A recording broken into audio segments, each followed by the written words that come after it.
Welcome to Challenge Learning Turkish. Hemen buraya gel. Hemen buraya gel. Geldim. Ne oldu?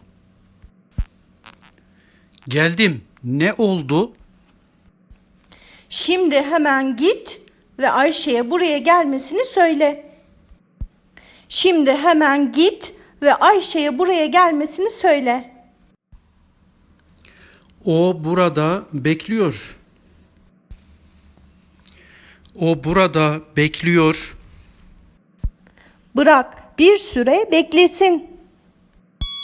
Bırak bir süre beklesin. Evet, şimdi gelsin.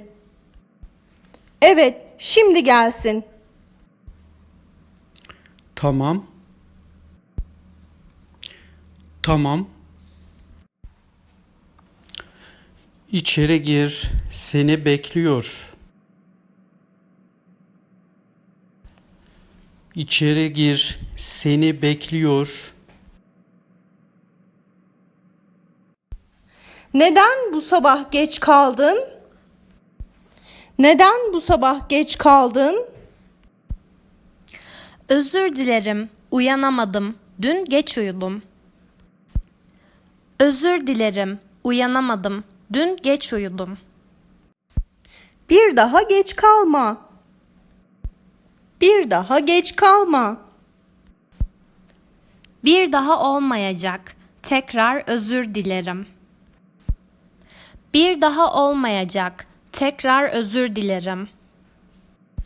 Şimdi git, Samir buraya gelsin.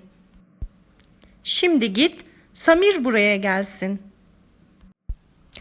Seni bekliyor. Allah kolaylık versin. Seni bekliyor. Allah kolaylık versin. Amin. Amin. Personele söyle, gürültü yapmasınlar. Personele söyle, gürültü yapmasınlar. Tabii hemen. Tabii hemen. Ayşe tahtaya gel. Ayşe tahtaya gel. Arkadaşlarına projeni anlat. Arkadaşlarına projeni anlat. Dikkatli dinleyin ve konuşmayın. Dikkatli dinleyin ve konuşmayın. Arkadaşların sana soru sorsunlar, sen de onların sorularını cevapla. Arkadaşların sana soru sorsunlar, sen de onların sorularını cevapla. Evet, şimdi beni dinleyin. Evet, şimdi beni dinleyin.